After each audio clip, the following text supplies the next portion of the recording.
सफ़ेद कोट पहने और गले में आला लटकाए वह अपलक उसे आता देख रहा था।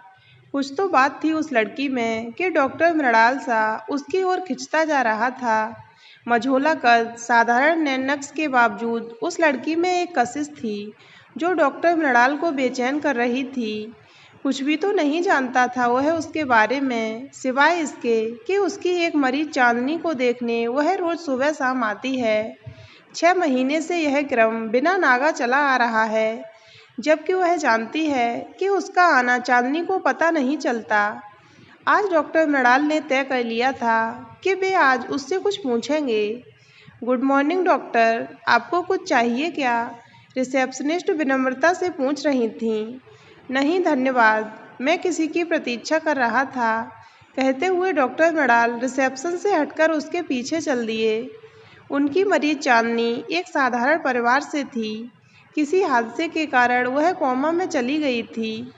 शुरू में उसके भाई भाभी, पिता सब उसे देखने आते थे, परंतु इलाज के खर्चे के आगे सबने घुटने टेक दिए। अस्पताल से दबाव पड़ा कि और पैसे जमा करो या मरीज को घर ले जाओ, तो परिजनों ने आना बंद कर दिया। बेचारी को अस्पताल के रहमो करम पर छोड़ दिया। परंतु यह लड़की लगातार सुबह शाम आती रहती है। वार्ड में वह चांदनी के सिर पर स्नेह से हाथ फेरते हुए कुछ बोल रही थी, इस बात से अनजान कि उसकी बात चांदनी नहीं, पीछे खड़े डॉक्टर मृणाल सुन रहे हैं। तुझे ठीक होना होगा चांदनी, मैं तुझे इस तरह से नहीं देख सकती। आपका विश्वास इसे ठीक करेगा मिस। डॉक्टर मृणाल ने अपनी बात अधूरी छोड़ दी। वर्षा, मेरा नाम वर्षा है डॉक्टर। वह उठती हुई डॉक्टर मृणाल से बोली। वर्षा जी, आप इनकी बहन हैं? नहीं डॉक्टर, यह मेरी सहेली है। सहेली? आप सहेली के लिए? डॉक्टर मृणाल को कुछ सूझा नहीं तो वे चुप हो गए। जी हाँ, मैं अपनी सहेली के लिए ही आती हूँ। आपको कोई ऐतराज है क्या डॉक्टर? वह सीधे डॉक्टर की आंखों में देख रही थी। क्षमा करें, आपकी भावना को आहत करने का मेरा इरादा नहीं था, पर आजकल आप समझ रही हैं ना वर्षा जी, मैं क्या कहना चाह रहा हूँ। जी डॉक्टर, मैं समझ रही हूँ। मैं भी क्षमा चाहती हूँ, मुझे इस तरह उत्तेजित नहीं होना चाहिए था। क्षमा तो आपको मिल सकती है वर्षा जी, अगर आप कैंटीन में चलकर मेरे साथ एक कप कॉफ़ी पिएं। अपने हाथ में बंधी घड़ी पर नज़र डालते हुए वर्षा बोली। लेकिन मुझे जाना है। क्या 10 मिनट भी नहीं निकाल सकती आप? ठीक है, 10 मिनट तो हैं, आइए। दोनों मौन कैंटीन की ओर चल दिए। वहां पहुंचकर डॉक्टर मृणाल बैठने से पहले काउंटर पर 2 कॉफ़ी बोल आए। वर्षा जी, आप क्या कर रही हैं? मैं स्कूल में पढ़ा रही हूँ डॉक्टर। मृदु मुस्कान के साथ वर्षा बोली। आप मुझे मृणाल ही कहें, मृणाल मेरा नाम है, विनम्रता से डॉक्टर मृणाल बोले। बहुत अच्छा नाम है। आपको देखकर तो लगता है आप पढ़ ही रही होंगी। मैं पढ़ ही रही थी डॉक्टर, मेरा मतलब है मृणाल जी। परिस्थितियाँ बदल गई मृणाल जी, और मुझे पढ़ाई छोड़कर नौकरी करनी पड़ी। हाँ, समय बहुत बलवान होता है। अरे समय हो गया, मुझे निकलना होगा, मेरे स्कूल का टाइम हो गया। अपना कप रखती हुई वर्षा उठ खड़ी हुई।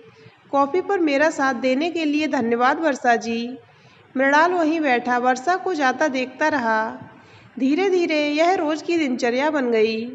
मृणाल सुबह सुबह वर्षा के आने के समय पर चांदनी के वार्ड में पहुंच जाता और शाम को फिर वर्षा को वहीं मिलता।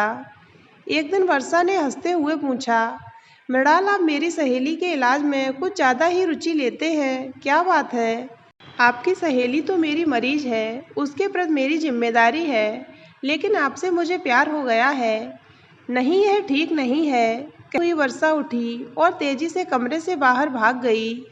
हतप्रभ सा मृणाल कुछ समझ ही नहीं पाया। अगली सुबह मृणाल बेसब्री से वार्ड में टहल रहा था, सोच रहा था वह आएगी या नहीं। तभी वह रोज की तरह आती दिखाई दी और मृणाल की जान में जान आ गई। Good morning Varsha. Good morning doctor. क्या बात है वर्षा, तुम ठीक तो हो? वर्षा की लाल आंखों की ओर देखते हुए मृणाल ने पूछा। मैं ठीक हूँ डॉक्टर, लेकिन क्षमा चाहती हूँ यदि मेरी किसी बात से आपके मन में यह प्यार वाली बात आई है तो। डॉक्टर मृणाल, प्यार या ऐसी सारी कोमल भावनाएं मेरे जीवन से दूर जा चुकी हैं। मेरे जीवन का एक ही लक्ष्य है कि मेरी चांदनी ठीक हो जाए। उसके पहले मैं और कुछ नहीं सोच सकती। तुम्हें पता है, चांदनी ठीक भी हो सकती है और नहीं भी, जानती हूँ। फिर भी चांदनी के प्रति ऐसा लगाव। वर्षा, तुम्हारा यह निस्वार्थ समर्पण तुम्हें औरों से अलग खड़ा करता है। एक मिनट डॉक्टर, मुझे महान समझने की भूल मत करिएगा। तुम महान ही हो वर्षा। जो जीवन में अकेला होता है, इस निश्चल स्नेह की कीमत वही जानता है। आज से 4 वर्षों पहले जब मुझे पहली सैलरी मिली थी, तब मैंने अपने मम्मी पापा को तीर्थ यात्रा के लिए भेजा था। यह उनका सपना था। परंतु मेरा समय देखो, लौटते समय उनकी बस खाई में गिर गई और कोई नहीं बचा। डॉक्टर होकर भी मैं कुछ नहीं कर सका। मेरी दुनिया उजड़ गई। मैं बिल्कुल अकेला हो गया। इस दर्द को मैंने भोगा है। फिर मैंने चांदनी को अकेले होते हुए देखा। परंतु समय की बलवान है वह, कि अपनों द्वारा छोड़े जाने के बाद भी तुमने उसे नहीं छोड़ा। तुम्हारे लिए मेरे मन में प्यार के साथ साथ बहुत आदर भी है। नहीं डॉक्टर मृणाल, मैं इस प्यार और आदर के योग्य नहीं हूँ। जहाँ तक बात अपनों के तिरस्कार की है, तो डूबते सूरज को कौन जल चढ़ाता है। और अगर मेरी बात करें तो यह मेरा प्रायश्चित भी है। कहीं न कहीं मैं खुद को दोषी पाती हूँ। भरोसा कर सको तो मुझे पूरी बात बताओ, पर प्लीज मुझे मृणाल ही कहो। भरोसा तो जाने क्यों आप पर हो गया है। और जहाँ तक अकेलेपन की बात है, तो चांदनी का साथ देने का निर्णय लेकर मैं भी पूरी तरह अकेली ही हो गई हूँ। बैठो वर्षा। स्टूल वर्षा की ओर खिसकाते हुए डॉक्टर मृणाल बोले। दोनों चांदनी के बेड के पास 2 स्टूलों पर बैठ गए। वर्षा शून्य में देखती हुई बोली, मेरे मम्मी पापा नहीं हैं, केवल भाई भाभी हैं। उन पर मैं बोझ हूँ। चांदनी के पापा हैं और भाई भाभी भी हैं। भाभी को वह फूटी आंख नहीं सुहाती। दुनियादारी निभाने कुछ समय वे लोग अस्पताल आए और अब खुश हैं कि उसकी शादी का खर्चा बचा। अंकल खुद बेटे के ऊपर ही आश्रित हैं। हम दोनों सहेलियां बचपन से साथ ही पढ़ती हैं। घर हमारा भले ही दूर था, पर मन बहुत करीब था। हमारे दर्द साझा थे। हम दोनों पढ़कर अपने पैरों पर खड़ा होना चाहते थे। परंतु चांदनी के जीवन में तपन नाम का एक लड़का आ गया। दोनों के बीच गहरा प्रेम था, ऐसा मुझे लगता था। चांदनी मेरे घर आने का बहाना कर तपन के साथ समय बिताती थी, पर हमेशा मुझे बता देती थी, ताकि मैं घर वालों के प्रश्नों को संभाल सकूं। सब कुछ ठीक ही चल रहा था। उस दिन तपन ने मुझे फ़ोन कर कहा, मैं चांदनी को सरप्राइज़ देना चाहता हूँ। चांदनी को विराट होटल के कमरा नंबर 16 में भेज दो। मेरा जन्मदिन है और मैं चाहता हूँ कि मैं आज के दिन ही उसे प्रपोज़ करूँ। मैं बहुत खुश हो गई और उसके सरप्राइज़ में शामिल हो गई। चांदनी को फ़ोन करके वहाँ बुला लिया। यह सब बोलते बोलते वर्षा फपक कर रो पड़ी। मृणाल ने उठकर उसे गिलास में पानी दिया। शून्य में देखते हुए ही उसने पानी पीकर गिलास मृणाल को पकड़ा दिया। मैं चांदनी के फ़ोन की प्रतीक्षा कर रही थी, पर उसका फ़ोन नहीं आया। मुझे बहुत गुस्सा आ रहा था कि इतनी बड़ी बात वह मुझे क्यों नहीं बता रही। जब नहीं रहा गया तो मैंने उसे फ़ोन लगाया, पर फ़ोन नहीं उठा। थक हार कर मैंने उसकी भाभी को फ़ोन मिलाया। वे बोलीं, तुम्हारी सहेली तुम्हारे घर जाने का बहाना कर जाने कौन सा गुल खिलाने होटल विराट चली गई थी। वहाँ गिर गई है, पता नहीं बचेगी कि नहीं। हम लोग अस्पताल में हैं।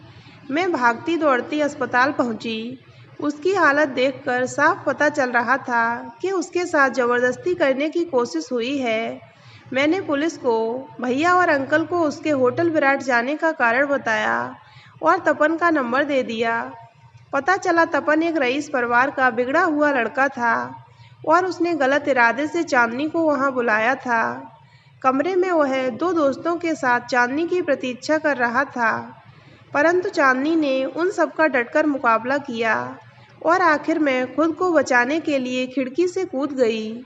उसका सिर दीवार से टकराया था और वह कोमा में चली गई। तपन ने पुलिस वालों के साथ साथ चांदनी के भाई को भी मोटी रकम देकर केस वापस करा लिया और अब वे लोग उसका इलाज भी नहीं करा रहे हैं। इसलिए मैंने पढ़ाई छोड़कर 2 महीने पहले यह नौकरी ज्वाइन कर ली ताकि चांदनी का इलाज न रुके। मैं और कुछ तो नहीं कर सकती, पर उसका इलाज तो ज़रूर करवाऊंगी। मैं और कुछ तो नहीं कर सकती, पर उसका इलाज तो ज़रूर करवाऊंगी। यह कहकर वह फिर रो पड़ी। मृणाल ने धीरे से वर्षा के कंधे पर हाथ रखा। वर्षा, तुम अपने इस निर्णय पर मुझे हमेशा अपने साथ खड़ा पाओगी। आंसू पोंछ लो वर्षा। वर्षा ने नज़र उठाकर मृणाल की ओर देखा, जैसे उसे तौल रही हो। वर्षा, हम दोस्त हैं और दोस्त ही रहेंगे। यह दोस्ती प्यार के रिश्ते में तभी बदलेगी जब तुम चाहोगी। मैं सारी उम्र तुम्हारी प्रतीक्षा कर सकता हूँ। रही बात चांदनी के इलाज की, तो मैं तुमसे वादा करता हूँ, आज से यह जिम्मेदारी मेरी है। मृणाल, कुछ मत बोलो वर्षा, बस मुझे अपने साथ खड़े रहने की अनुमति दे दो। 1 महीने बाद डॉक्टर मृणाल और वर्षा एक सादे समारोह में परिणय सूत्र में बंध गए। मृणाल के छोटे से घर में पहुंचकर वर्षा ने चारों ओर नज़र घुमाई। सलीके और सादगी से सजा घर मृणाल के व्यक्तित्व से मेल खा रहा था। उसी समय मृणाल ने पीछे से आकर उसे बाहों में भर लिया। इस अनोखी छुअन से वह सिहर उठी और आंखें बंद कर मृणाल के आगोश में समा गई। वर्षा, तुम्हें कुछ दिखाना है, आओ मेरे साथ। वर्षा मृणाल के पीछे चल दी। एक कमरे का दरवाज़ा खोलकर मृणाल उसका हाथ पकड़कर अंदर प्रविष्ट हुआ। चकित सी वर्षा देखती रह गई। वह कमरा अस्पताल का कमरा लग रहा था, जिसमें सारी मेडिकल सुविधाएं उपलब्ध थीं, और ठीक बीचों बीच अस्पताल वाला लोहे का एक बेड पड़ा हुआ था। वर्षा, यह कमरा तुम्हारी सहेली और मेरी बहन चांदनी के लिए है। कल हम दोनों चलकर उसे यहाँ ले आएंगे। अब से वह अपने घर में रहेगी और हम दोनों मिलकर उसकी देखभाल करेंगे। वर्षा आश्चर्य से मृणाल की ओर पलटी और उसके गले से लगकर सिसक उठी। मृणाल ने कसकर उसे अपनी बाहों में ले लिया। आप बहुत महान हैं मृणाल। शायद ही किसी पति ने अपनी पत्नी को इतना अनमोल तोहफा दिया होगा। नहीं वर्षा, तुम्हारे लिए तो कुछ भी किया जाए वह कम ही है। आज के समय में किसी के लिए अपना पूरा जीवन उत्सर्ग करने को कोई तत्पर हो तो वह हीरा ही है, और ऐसा हीरा मेरे जीवन में आया है तो उसे तो मैं पलकों पर बिठा कर ही रखूँगा। मृणाल, प्यार पर से तो मेरा विश्वास ही उठ गया था, पर तुमने मेरे जीवन को प्यार से सराबोर कर दिया। कहकर वर्षा फिर आलिंगनबद्ध हो गई। दोनों का तन मन प्यार की फुहार से भीग रहा था। तो दोस्तों, अगर आपको ये कहानी अच्छी लगी हो तो वीडियो को लाइक करें और हमारे चैनल को सब्सक्राइब अवश्य करें।